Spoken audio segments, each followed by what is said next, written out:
हम लोग जो है यहाँ पे बात कर रहे थे बायोलॉजी फॉर इंजीनियर्स में मॉड्यूल नंबर 2 डिस्कस कर रहे थे, जिसमें क्लासिफिकेशंस के बारे में जाने थे। अब हम लोग जो है ऑर्गेनिज्म यानी जो भी जीव जंतु है उसके क्लासिफिकेशन जो है किसके आधार पे देखेंगे, तो कार्बन और एनर्जी के सोर्सेज पे ऊपर, है ना, कि कार्बन का सोर्स और एनर्जी के सोर्स के ऊपर कैसे जो है हम लोग डिफ्रेंशिएट कर सकते हैं, कैसे अलग अलग भागों में जो है बांट सकते हैं। तो इसमें जो है दो तरीके का जो है हमारा ऑर्गेनिज्म को बांटा जाता है। पहला बांटा जाता है ऑटोट्रॉप्स और दूसरा बांटा जाता है हेटेरोट्रॉप्स।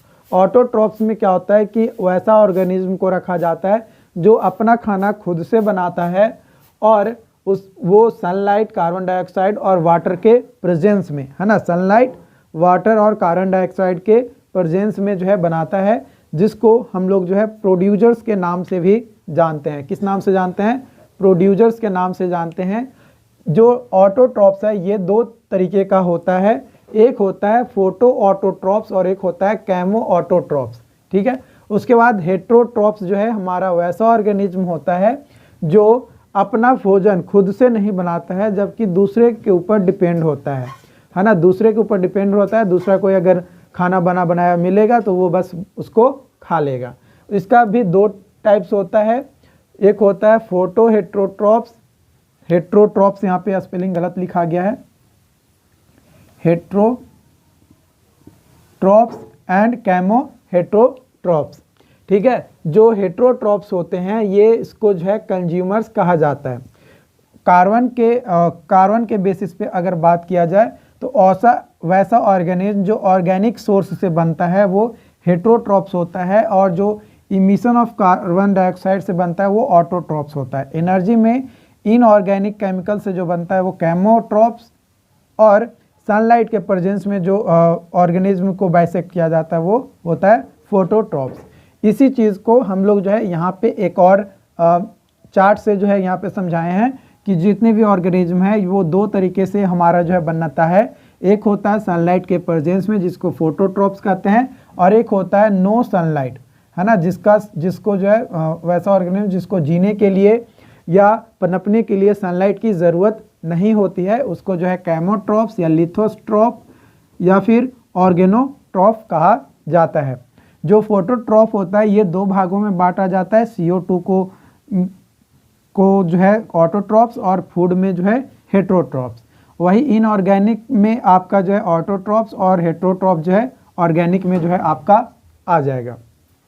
तो ये जो है कुल एक जो है उसको बाइसेक्ट करने का जो है तरीका था कि इस तरीके से जो है हम लोग जो है यहाँ पे क्या करते हैं, डिफ्रेंशिएट करते हैं, डिवाइड करते हैं। ओके, अब on the basis of habit मतलब कि वो पानी में रह रहा है कि ज़मीन पे रह रहा है, इसके आधार पर जो ऑर्गेनिज्म है उसको जो है दो भागों में बांटा जाता है, एक एक्वेटिक एनिमल और एक होता है टेरेस्ट्रियल एनिमल।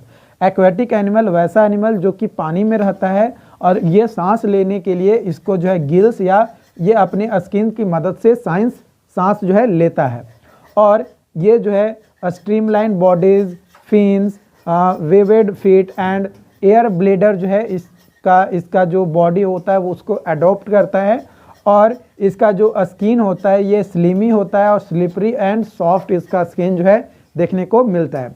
वही अगर बात किया जाए टेरेस्ट्रियल जो कि लैंड पे रहता है, वो रेस्पायरेशन के लिए यानी रेस्पायरेटरी सिस्टम के लिए लंग्स या ट्रीचिया का यूज करता है, और इसका जो बॉडी है वो अडॉप्ट करता है हमारा सच एज लेग्स होता है, वाटर प्रूफ स्किन्स होते हैं, है ना, फीदर्स होते हैं, मतलब जो बर्ड होते हैं उनके पंख होते हैं। हम लोग का तो पंख नहीं है, हम लोग का हाथ है, पैर है, नाक है, मुंह है, कान है, और कुछ वैसे भी जीव हैं जो कि अंडे से निकलते हैं, तो वो कवर्ड एग्स एंड किडनी भी होता है। फिर स्किन जो है वो लेदरी टाइप का होता है और हार्ड और स्पाइनी जो है देखने को मिलता है। तो ये जो है हम लोग क्या देखे कि हैबिट के बेसिस पे और based on carbon and energy sources के ऊपर यहाँ पे हम लोगों ने देखा कि जो ऑटोट्रॉप्स थे ये वो प्रोड्यूसर कहलाए और जो हेटेरोट्रॉप्स थे वो कंज्यूमर कहलाए। तो यहाँ पे एक चीज़ और आप यहाँ पे ध्यान रखिएगा, यहाँ पे एक चीज़ और ध्यान रखने की बात क्या है, यहाँ पे एक और ध्यान ये रखना है कि आपका जो कंज्यूमर को खाता है ना, जो कंज्यूमर को खाता है उस, क्या कोई कंज्यूमर को खाएगा? तो बिल्कुल कंज्यूमर को भी खाने वाले होते हैं। जैसे जो मुर्गा है, ठीक है, एक तरीके से मुर्गा ले लो, तो मुर्गा किसको खाता है? वो जो है उसके लिए आता है प्रोडक्ट, उसको खाएगा, या फिर घास फूस खाएगा, कीड़ा मकोड़ों को खाएगा, तो उसको खा रहा है, और मुर्गा को हम लोग खा रहे हैं। तो मतलब एक दूसरे पे डिपेंडेंट होता है, जिसको फूड चेन कहा जाता है। क्या कहा जाता है? उसको फूड चेन कहा जाता है। तो फूड चेन भी जो है आपको ये समझना है। फूड चेन मतलब क्या कि जो शेर होता है वो हम लोग को खाएगा, हम जो है मुर्गा को खाएंगे, मुर्गा जो है कीड़े मकोड़े को खाएगा, कीड़े मकोड़े जो है जो पेड़ पौधे का तना है उसको खाएगा, या फिर हिरन ले लो। मतलब एक दूसरे पे डिपेंडेंट है। लेकिन जो प्रोड्यूसर्स होते हैं, ये प्रोड्यूसर्स क्या होता है? ये प्रोड्यूसर जो है हमारा किसी पे डिपेंडेंट नहीं होता है। जो प्रोड्यूसर्स होता है वो किसी पे डिपेंडेंट नहीं होता, उसको बस सनलाइट चाहिए, उसको कार्बन डाइऑक्साइड चाहिए और वाटर चाहिए। इतना अगर उसके पास है नेचर से जो कि मिल जाता है, अगर इतना उसको मिल जा रहा है तो वो अपना खाना जो है खुद से बना लेगा, उसको किसी पे डिपेंडेंट रहने की ज़रूरत नहीं है। ओके, तो सबसे पहले बात करते हैं जो प्रोड्यूसर्स को खाएगा, है ना, जो प्रोड्यूसर्स को खाएगा उसको क्या करते हैं? हार्बीवोरस कहते हैं। क्या कहते हैं? हार्बीवोरस। इसका स्पेलिंग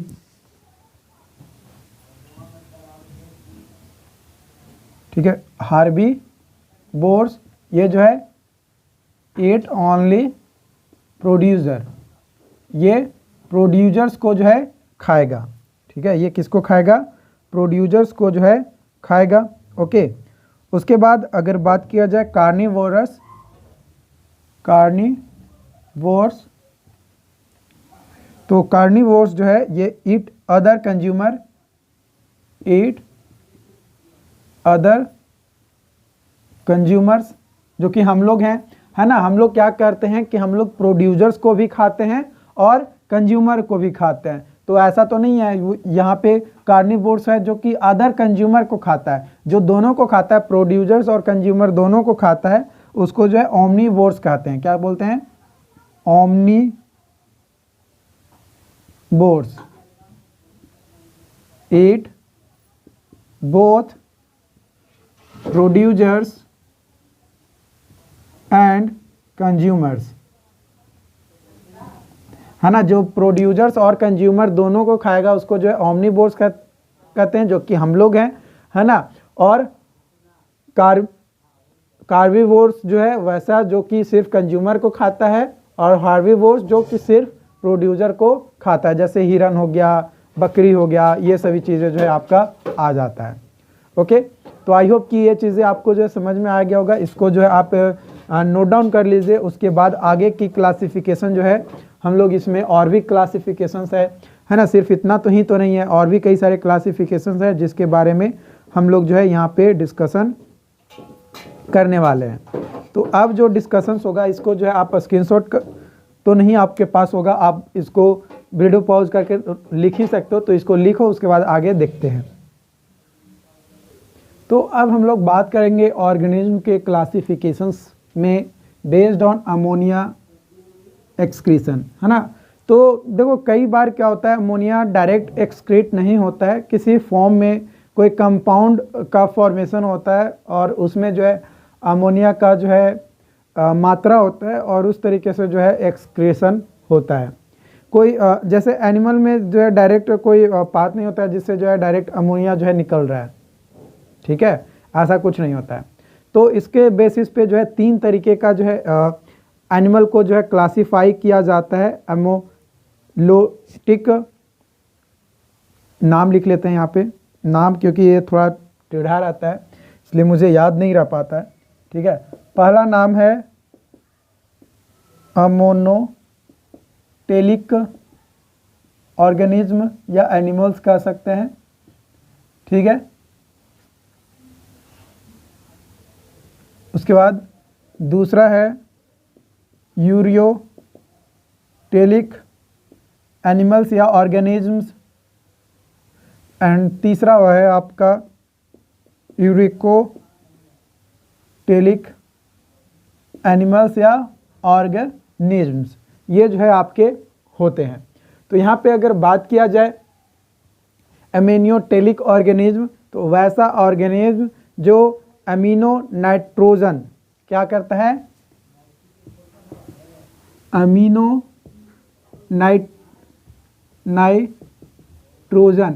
नाइट्रोजन को एक्सक्रीट करता है एज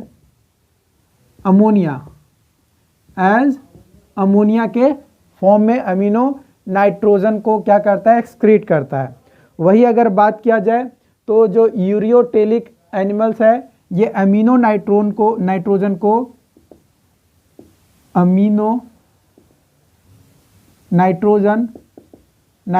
को एक्सक्रीट करता है एज यूरिया, है ना, यूरिया के तौर पे या यूरिया के फॉर्म में, है ना, एज यूरिया के फॉर्म में जो है इसको एक्सक्रीट करता है।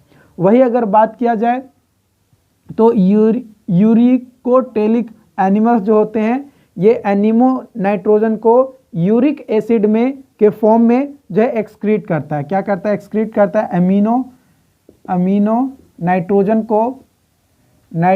को एज या in the form of uric acid. किस फॉर्म में, यूरिक एसिड के फॉर्म में। तो अगर बात किया जाए यूरियोटेलिक एनिमल्स की तो ये मोस्ट ऑफ टेरेस्ट्रियल होते हैं, टेरेस्ट्रियल एनिमल्स होते हैं, ठीक है। जो यूरिकोटेलिक एनिमल्स होता है ये जनरली बर्ड्स या रेप्टाइल्स होते हैं, है ना। तो इसमें आप लिख सकते हो बर्ड्स एंड रेप्टाइल्स, है ना, वर्ड्स या रेप्टाइल्स आपका जो है होता है। वही अगर बात किया जाए एनिमोटेलिक ऑर्गेनिज्म का तो ये जनरली एक्वेटिक होते हैं। क्या होते हैं, जनरली एक्वेटिक एनिमल्स जो है आपका देखने को मिलता है या स्पेसीज देखने को मिलता है। अगर बात किया जाए एडवांटेज की तो एनिमोटेलिक जो एनिमल्स है इसका एडवांटेज, है ना, एडवांटेज की बात किया जाए तो ये प्रोड्यूस करता है little energy, produced little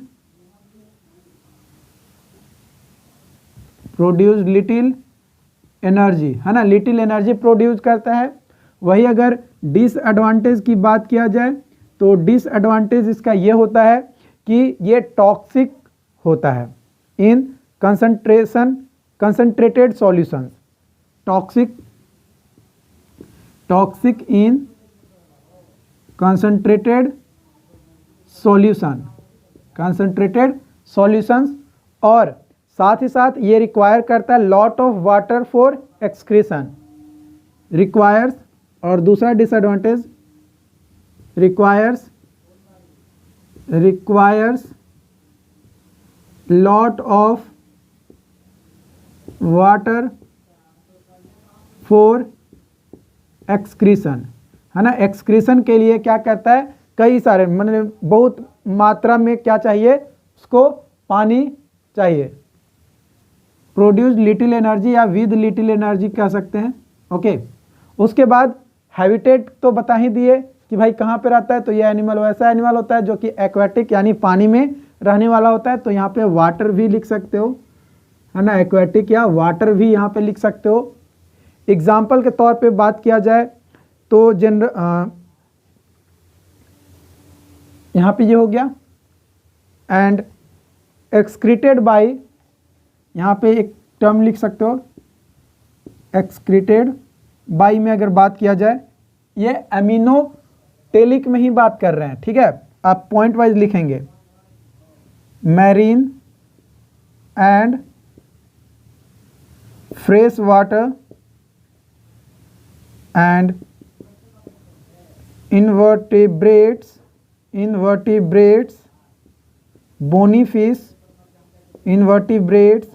bony fish and amphibians, ये सभी जो है इसमें होते हैं। वही अगर हम लोग बात करें यूरियोटेलिक एनिमल्स की, यहाँ पे मैं लिख रहा हूँ यूरियोटेलिक एनिमल्स की, तो ये टेरेस्ट्रियल होते हैं यानी जनरली लैंड में या फिर कई कई बार सी में आपको जो है देखने को मिलता है। ठीक है, इसका अगर एडवांटेज की बात किया जाए तो इसका एडवांटेज ये है कि लेस टॉक्सिक होता है, less toxic than ammonia, less toxic than ammonia and requires less water for excretion। Excretion के लिए लेस वाटर की रिक्वायरमेंट होती है। अगर डिसएडवांटेज की अगर इसका बात किया जाए तो डिसएडवांटेज में आपका यहाँ पे हो जाएगा very requires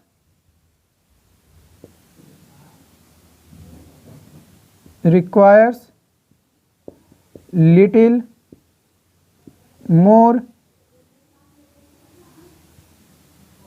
energy to produce urea, है ना। यूरिया को प्रोड्यूस करने के लिए इसको जो है थोड़ा ज़्यादा एनर्जी की रिक्वायरमेंट जो है यहाँ पे पड़ता है।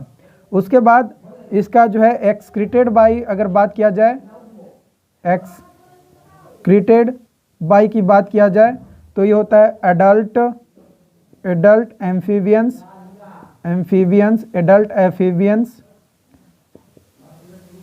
टर्टल्स, मैमल्स, है ना, मैमल्स, इन सभी के द्वारा एक्सक्रीट किया जाता है यूरिया को, है ना। यूरिया को क्या किया जाता है, एक्सक्रीट किया जाता है। अब बात कर रहे हैं यूरियोटेलिक एनिमल्स की, जो कि अमीनो नाइट्रोजन को यूरिक एसिड में करता है, जो कि वर्ड या रिप्टाइल्स इसमें जो है आते हैं। ठीक है, ये वर्ड एंड रिप्टाइल्स जो आते हैं, ये इसका अगर हैबिटेट बात किया जाए तो ये जनरली लैंड पे रहते हैं। कहाँ पे रहते हैं, लैंड पे रहते हैं। ठीक है, तो इसमें लिख सकते हो हैबिटेट, लैंड हैबिटेट, है ना, लैंड हैबिटेट। और इसमें जो है लिख सकते हो लैंड एंड सी हैबिटेट, जो हमारा यूरियोटेलिक था उसमें। ठीक है, इसका अगर एडवांटेज की बात किया जाए तो एडवांटेज में आपका हो जाएगा very little water require, very little water is required, very little water is required. Excretion के लिए बहुत ही कम पानी की ज़रूरत पड़ती है। और इसका डिसएडवांटेज की बात किया जाए तो डिसएडवांटेज आपका हो जाएगा requires considerable energy to produce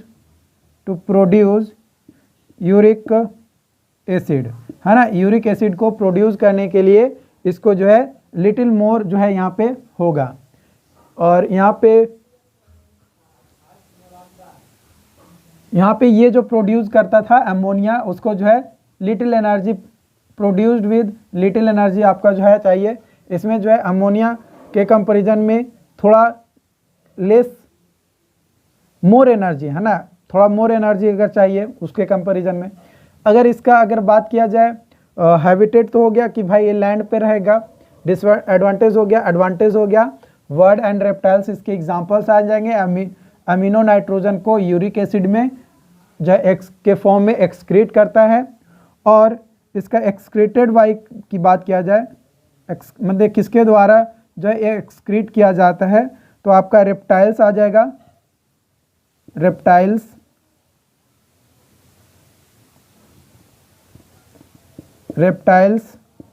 words, insects, land gastropods, ये सभी जो है इसके एग्जाम्पल जो है आ जाएंगे। इसके बाद ये अपना जो क्लासिफिकेशंस है एनिमल का, वो पूरा का पूरा जो है अपना खत्म होता है। एनिमल का क्लासिफिकेशंस इस तरीके से अपना जो है स्वाहा होता है।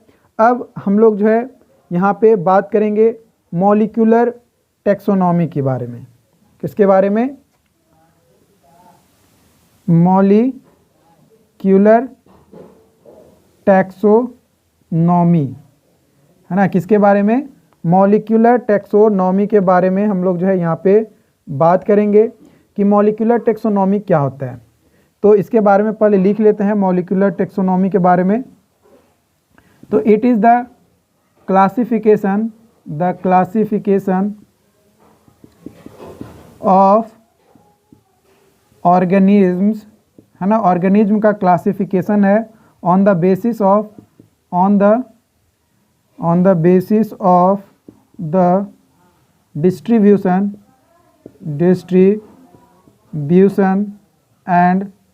and composition of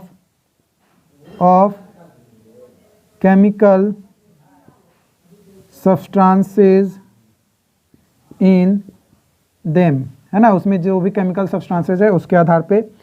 मॉलिक्यूलर की बात किया जाए तो मॉलिक्यूलर आएगा, मॉलिक्यूलर में आपका आएगा DNA, RNA and protein, DNA, RNA and protein.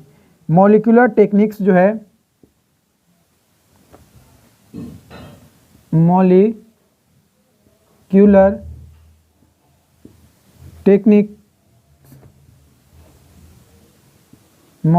Techniques in the field of biology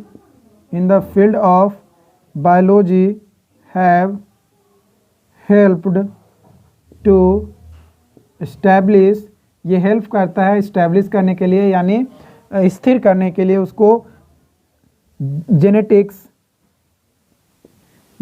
relationship को इस्टेब्लिश करने के लिए, यानी उसको स्थापित करने के लिए, relationship between members of different taxonomic category, है ना, डिफरेंट टैक्सोनॉमिक कैटेगरीज में। ओके, और यहाँ पे जो है मेजर 3 किंगडम्स हमारे होते हैं, मेजर 3 किंगडम्स ऑफ लाइफ का मेजर 3 किंगडम्स हैं, जो कि पहला किंगडम है प्लांटेई, दूसरा है प्रोटिस्टा एंड तीसरा है एनिमल्स। ये मेजर 3 किंगडम्स हैं हमारे लाइफ का, प्लांटेई, प्रोटिस्टा एंड एनिमल, यानी प्लांट, जीव जंतु जो छोटे मोटे कीड़े मकोड़े होते हैं वो, और एनिमल्स, है ना, एनिमल्स में जो बड़े वाले आ जाते हैं वो आ जाते हैं। ऐसे जनरली जो किंगडम है हमारा, जो बाइसेक्ट करते हैं वो 5 किंगडम में हम लोग जो है बाइसेक्ट करते हैं, ठीक है। उन 5 किंगडम में से जो ये 3 किंगडम्स हैं ये ज़्यादा इम्पॉर्टेंट है और ये ज़्यादा मतलब रोल में रहते हैं। ओके, तो यहाँ तक आई होप कि कोई डाउट्स नहीं होगा, यहाँ तक पूरी चीज़ें, सारी चीज़ें समझ में जो है आ गया होगा। Okay, right. अब यहाँ तक पहले आप लोग जो है नोट डाउन कर लीजिए, उसके बाद हम लोग जो है उस किंगडम के बारे में 1 बाय 1 पूरी चीज़ें डिस्कस करेंगे, ठीक है। यहाँ पे मेजर 3 किंगडम्स मैंने लिखवाया है, लेकिन आपको मैं 5 किंगडम के बारे में बताऊंगा, आप टेंशन मत लो, बस इसे अभी नोट डाउन कर लो।